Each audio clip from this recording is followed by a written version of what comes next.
Bismillahirrohmanirrohim. Assalamualaikum warahmatullahi wabarakatuh. Yang kami hormati Bapak dosen dan teman-teman yang berbahagia. Pertama-tama, marilah kita panjatkan puji syukur kehadirat Allah Subhanahu wa Ta'ala atas segala nikmat dan karunia-Nya sehingga kita dapat melanjutkan diskusi hari ini dengan mata pelajaran ilmu fikih. Tidak lupa juga kita sampaikan salawat serta salam kepada junjungan alam Nabi besar Muhammad Sallallahu Alaihi Wasallam. Baiklah, pada kesempatan kali ini kami selaku pemateri kelompok 11 dengan anggota saya sendiri yaitu Eka Reski Afriani Marsyahanda sebagai moderator dan pemateri pertama yaitu Nur Alim Dewi Setiawan. Pemateri kedua Qurratul Ayu yang akan kami bawakan pada kesempatan kali ini yaitu saham dan pasar modal dalam perspektif Islam. Baiklah, kepada Nur Alim saya persilahkan pembawa materi pertama. Terima kasih kepada saudari moderator karena telah memberikan saya kesempatan untuk memaparkan materi. Langsung saja. Pasar modal Islam. Pasar modal syariah mengacu pada aktivitas pasar modal yang sesuai dengan syariat Islam dan memperdagangkan instrumen investasi yang telah dinyatakan sesuai syariah. Saham, obligasi, maupun cara-cara perdagangannya pun tidak boleh bertentangan dengan hukum Islam.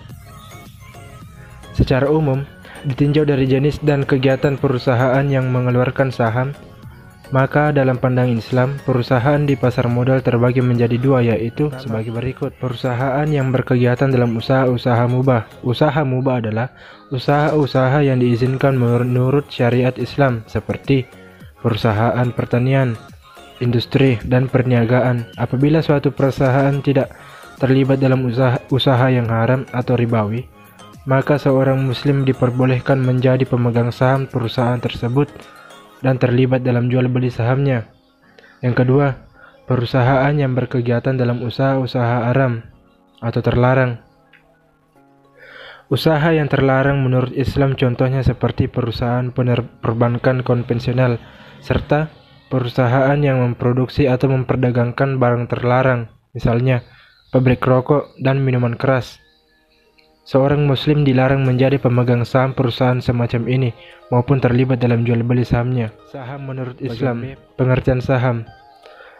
Saham adalah suatu dokumen berharga yang mampu menampilkan bagian kepemilikan dari suatu perusahaan. Artinya, saat seseorang memutuskan untuk membeli saham, maka sebenarnya orang tersebut adalah sudah membeli sebagian dari kepemilikan perusahaan yang dibelinya. Terima kasih. Saya kembalikan kepada saudara. Baiklah, terima kasih kepada Nur Alim telah membawakan materi pertama. Selanjutnya materi kedua akan dibawakan oleh Qurratul Ayu. Kepadanya saya persilahkan. Terima kasih kepada moderator telah memberikan saya kesempatan untuk melanjutkan pemaparan materi ini. Saham yang diperjualbelikan di pasar modal ditinjau dari segi kemampuan dalam hak tagih atau klaim. Biasanya, saham dapat diklasifikasikan ke dalam 3 jenis, yaitu yang pertama, saham biasa atau common stock. Secara hukum dan prinsip syariat Islam, tidak mengapa seseorang memiliki saham jenis ini. Hal ini dikarenakan perserikatan dagang dalam Islam dibangun di atas asas kesamaan hak dan kewajiban yang terwujudkan dalam saham biasa. Oleh karena itu, tidak ada keraguan bahwa menerbitkan dan memperjualbelikan saham jenis common stock adalah halal. Yang kedua, saham istimewa preferen atau preference stock. Badan fikih di bawah organisasi OKI, yaitu International Islamic Fiqh Academy, dengan tegas menyatakan tidak boleh menerbitkan saham preferen yang memiliki konsekuensi memberikan jaminan atas dana investasi yang ditanamkan, atau memberikan keuntungan yang bersifat tetap, atau mendahulukan pemiliknya ketika pengembalian investasi atau pembagian dividen. Ini dikarenakan adanya hadis yang berbunyi, penghasilan atau keuntungan adalah imbalan atas kesiapan menanggung kerugian. Yang ketiga, saham kosong atau black stock. Saham kosong adalah saham yang memberikan pemiliknya hak untuk menerima dividen tetapi di lembaran sahamnya sendiri tidak tercantum nilai tertentu, serta pemegangnya tidak memiliki hak untuk menghadiri RUPS atau menyumbangkan suaranya dalam penentuan kebijakan perusahaan. Saham kosong diberikan perusahaan pada mereka yang dianggap berjasa kepada perusahaan atau diterbitkan sebagai upaya untuk mendapatkan modal tambahan tanpa seizin pemegang saham lainnya. Saham semacam ini memang bisa bermanfaat, tetapi sering digunakan dalam upaya pengambil alihan paksa suatu perusahaan. Ketiadaan nilai tertentu di lembaran sahamnya juga menjadikan saham kosong termasuk aset spekulatif. Oleh karena itu, berdasarkan hadis Rasulullah Shallallahu Alaihi Wasallam melarang jual beli dengan cara melempar batu dan mengandung gharar, unsur spekulasi, hadis riwayat Muslim. Maka kebanyakan ulama melarang penerbitan saham. C. Obligasi syariah. Secara prinsip, obligasi syariah adalah obligasi yang dikeluarkan oleh emiten yang baik bisnis maupun laporan keuangannya memenuhi ketentuan prinsip syariah.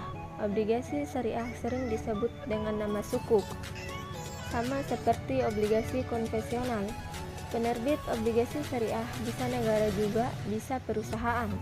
Sukuk lebih diminati oleh investor karena umumnya memberikan imbal hasil yang lebih tinggi daripada obligasi konvensional dan memiliki jaminan yang jelas.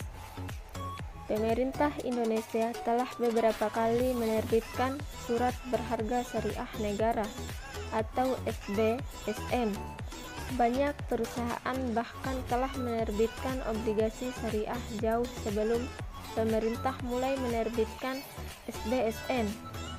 Obligasi syariah PT Indosat pertama kali terbit pada awal September tahun 2002 dengan menggunakan akad mudharabah.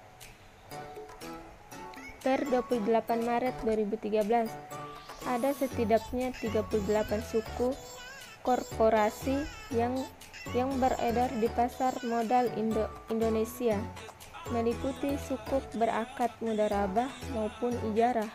Bukan hanya bank syariah yang telah menerbitkan sukuk, melainkan juga perusahaan-perusahaan besar seperti PGAS, ADHI, PPLN, dan lain sebagainya. D. Reksadana syariah.